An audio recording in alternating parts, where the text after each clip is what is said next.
संजय जी, 2014 के बाद किसी को भी किसी पार्टी का चाणक्य कहा जाता है। नहीं, ऐसा नहीं है, मैं नहीं तो मानता। थोड़ा सा चिंता होती है कि भाई ये चाणक्य वाला टैग जो है थोड़ा खतरनाक भी हो सकता है। नहीं, मैं समझता हूँ बिहार में सम्राट अशोक चलते हैं चाणक्य से ज्यादा, तो चाणक्य से ज्यादा सम्राट अशोक की बात होनी चाहिए। ये बताइए कि 2020 के चुनाव और 2025 के चुनाव में अगर एक स्ट्रेटेजिस्ट के तौर पे आप देखें, सबसे बड़ा फर्क क्या है? देखिए, सबसे बड़ा फर्क तो ये है कि बिहार वासियों को 5 किलो अनाज देके जो $5 ट्रिलियन की इकोनॉमी बनाने का सपना देख रहे हैं, उसको बिहार की जनता चकनाचूर करेगी। वो क्यों करेगी? क्योंकि उन्हीं की सरकार की, डबल इंजन सरकार की, आप नीति आयोग की रिपोर्ट देखेंगे। नीति आयोग के सतत विकास के लक्ष्य और जो जितने भी उनके विकास के तमाम सूचकांक हैं, उनमें बिहार सबसे फिसड्डी है। हम बात करें, गरीबी में बिहार सबसे नीचे है, बेरोजगारी में सबसे अव्वल है, साक्षरता दर सबसे कम बिहार में है, पलायन सबसे अधिक बिहार में है, हेल्थ के जितने भी सूचकांक हैं, इंडेक्सेस हैं, उनमें बिहार सबसे नीचे है, स्कूल ड्रॉप आउट रेट में बिहार सबसे अधिक है। आप बात करेंगे कि महिलाएं सबसे अधिक पूरे देश में 65% एनेमिक बिहार में हैं। सबसे अधिक स्टंटेड बच्चे यानी मोनापन के शिकार 45% बच्चे बिहार के हैं। आप कोई भी पैरामीटर उठा लीजिए, अब माइग्रेशन का रेशियो देखिए, तो मैंने क्यों कहा 5 किलो अनाज देके आप अगर सोचते हैं कि हम बिहार वासियों को उनके मुद्दों से भटका देंगे, तो ये उस डबल इंजन सरकार और उनके जो कर्ता धर्ता है उनका भ्रम है। बिहार जनसंख्या में तीसरा सबसे बड़ा प्रदेश है। हर 10वां भारतीय बिहारी है। जब तक बिहार के लोग यानी हर 10वां भारतीय इस गरीबी, बेरोजगारी और पलायन के कुचक्र से नहीं निकलेगा, तब तक ना तो देश आगे बढ़ेगा, ना बिहार आगे बढ़ेगा। बिहारवासी जानना चाहते हैं कि आप बिहार में 20 साल से सत्ता में हैं, 11 साल से केंद्र में हैं, आपने बिहार को दिया क्या है? इन सब पैरामीटर्स पे जो आप ही के मानक एजेंसीज हैं उनका डेटा है, उसके बावजूद भी अगर बिहार पीछे है, तो सीधा इसका दोषी डबल इंजन सरकार है, जो 17 साल यहाँ बीजेपी और जेडीयू की सरकार रही और 11 साल से केंद्र में। उनका कहना यह है कि जिस तरीके का बिहार उन्होंने आपकी पार्टी ने सौंपा था, उससे तो बेहतर ही है। जैसे कि एक आंकड़ा है कि सबसे ज्यादा स्कूल अगर पूरे देश में कहीं जुड़ रहे हैं तो बिहार में जुड़ रहे हैं। अब वहां पे उनमें से कुछ है जिनके अंदर इलेक्ट्रिसिटी नहीं है, ये अलग बात है, लेकिन स्कूल की संख्या सबसे ज्यादा बड़ी है बिहार के अंदर। वो कह रहे हैं कि देखिए, अब हमने शराबबंदी की है, हमने महिलाओं को आरक्षण दिया है सरकारी नौकरियों में, आज पेंशन भी बढ़ा करके 1100 रुपए कर दी गई है। तो हम लगातार कोशिश कर रहे हैं। आपने तो बिल्कुल ही गर्त में छोड़ा था, कम से कम पहले से तो स्थिति अच्छी है। तो आप कमियां गिना रहे हैं, पर ये नहीं देख रहे कि आप कहां छोड़ करके गए। आपने बहुत ही वाजिब प्रश्न किया है। आपके सवाल के तीनों का एक एक करके उत्तर दूंगा। हमने बिहार, जो 1990 में बिहार था, जब राष्ट्रीय जनता दल समाजवादियों की सरकार आई, उस वक्त जो स्ट्रक्चरल प्रॉब्लम्स थी, जो इनहेरिटेड प्रॉब्लम्स थी, जो हमें भी विरासत में मिली, अब उसमें बताता हूं। उस वक्त बिहार का जो बजट था, और जब हमने छोड़ा तो 9.5 गुना बढ़ा। 1800 करोड़ से वो 2600 करोड़ दिया, और वो 26,000 करोड़, सॉरी 26,000 करोड़ से आज का आप बजट लेंगे 2025 का, तो वो भी 9.5 गुना ही बढ़ा है।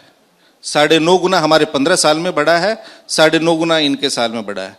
अगर ऐसे हम बात करने लगेंगे तो 1947 में देश आजाद हुआ, उस वक्त देश में हर व्यक्ति की औसत आयु 32 वर्ष थी। आज हर देशवासी की हर औसत आयु 67 ईयर्स है। तो क्या ये नरेंद्र मोदी जी और नीतीश कुमार जी ने बढ़ा दी? अगर हम बात करें, 1952 में प्रथम आम चुनाव के बाद बिहार का बजट 130 करोड़ रुपए था, आज बिहार का बजट 3,17,000 करोड़ है। तो क्या 20 साल में इन्होंने बढ़ा दिया? अब आपने स्कूल की बात की, उस वक्त बिहार छोड़ दीजिए, देश के किसी भी विकसित प्रदेश में नंबर ऑफ स्कूल्स की आप बात कीजिए, 1990 में कितने थे और 2005 में कितने थे? 2005 में कितने थे, 2025 में कितने हैं? बल्कि 2005 में जितने सरकारी स्कूल थे, 2025 में वो बंद हो गए। अभी 3-4 दिन पहले एक रिपोर्ट आई थी, उसमें भी देश में जब से एनडीए की सरकार आई है, हेल्थ की भी बात हुई, तो आपका सिलेक्टिव पैमाना नहीं होगा चीजों को मापने का, यार्ड स्टिक एक होनी चाहिए। आप बताइए, जब बजट उतना था, उस सीमित संसाधन में आप अगर मूल्यांकन करना है तो आप बात कीजिए कि 1990 से 2005 के बीच में केंद्र सरकार से बिहार को कितनी मदद मिली, और 2005 में, जब 2004 में हमारे आदरणीय राष्ट्रीय अध्यक्ष लालू प्रसाद जी जब रेल मंत्री बने यूपीए सरकार में, 2004 से 2014 के बीच में, 2014 भी छोड़ दीजिए, 2004 से 2009 के बीच में बिहार को कितनी मदद मिली? 2 लाख करोड़ रुपए बिहार को श्री लालू प्रसाद जी ने उन 5 वर्षों में दिया, जो 1990 से लेकर 2005 तक 2 लाख करोड़ भी नहीं मिला। बल्कि बिहार का विभाजन किया इन्होंने 2000 में, किस लिए? क्योंकि इन्होंने श्री लालू प्रसाद जी को हराना था।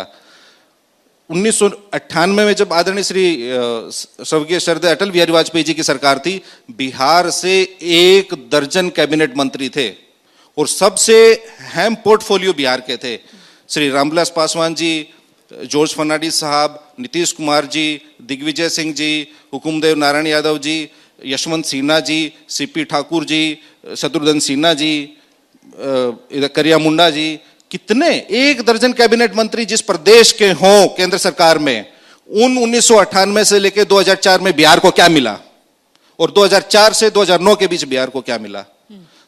जब 20-40 हजार करोड़ सालाना मिलता था पंचवर्षीय योजना के अतिरिक्त, जब लालू प्रसाद जी थे, और इस डेटा का कोई खंडन करके दिखा दे। बल्कि जब बिहार का विभाजन किया इन्होंने 2000 में, एक में कि बिहार झारखंड अलग हुआ, तो उस वक्त तत्कालीन एनडीए सरकार ने कहा था कि बिहार को 1,79,000 करोड़ हम विशेष पैकेज देंगे। आज तक नहीं दिया वो, लेकिन लालू जी ने 2004 से 2009 में। और आप जानकारी के लिए बता दूं आपके दर्शकों की कि 2004 से पहले कोई भी राज्य सरकार किसी भी एजेंसी से सीधा उधार नहीं ले सकती थी विकास कार्यों के लिए। वो लालू जी आए, उनका अनुभव 15 साल में, उन्होंने कहा कि हर चीज के लिए केंद्र सरकार के पास जाना पड़ता है एनओसी के लिए, तो फिर उन्होंने इस कंडीशन को हटवाया। और आपको याद होगा, एक सेकंड लूंगा, कि 2004 के बाद से ही बीजीआरएफ का गठन हुआ, बैकवर्ड डिस्ट्रिक्ट्स घोषित हुए, बिहार के सभी जिलों को बैकवर्ड घोषित किया गया, और उसके बाद से ही राज्य सरकारें, चाहे वो ब्रिक्स हो, नाबार्ड हो, एडीबी हो, वर्ल्ड बैंक हो, अन्य जो लैंडिंग इंस्टीट्यूशंस हैं, उनसे पैसा लेना शुरू किया। हम बात करते हैं, एक महत्वपूर्ण बात, हम बात करते हैं कि हमने जहां, जैसे आपने प्रश्न किया कि हमने जहां कहां छोड़ा था, ये बात करनी चाहिए कि जब हमने छोड़ा तब बिहार पे प्रति व्यक्ति कर्ज क्या था और आज प्रति व्यक्ति कर्ज क्या है। तो अगर कुछ काम ही नहीं हुआ है 20 सालों में, तो फिर लगातार एक के बाद एक उनकी सरकार कैसी बनती जा रही है? जब काम ही नहीं हुआ तो हमारी 15 साल कैसे बनी थी? ना नीतीश कुमार को हमारी 15 साल कैसे बनी थी जब काम नहीं हुआ? तो नहीं, पर उसके बाद भी तो आप मैदान में उतरे थे, लेकिन दोबारा आपको मौका नहीं दिया जनता ने। नीतीश कुमार को मौका दिया है जनता ने। फिर एक तथ्यात्मक गलती है, आप कह रहे हैं फेल सरकार है, फिर भी उनको लगातार मौके मिल रहे हैं। आपने फिर एक सही सवाल छेड़ा।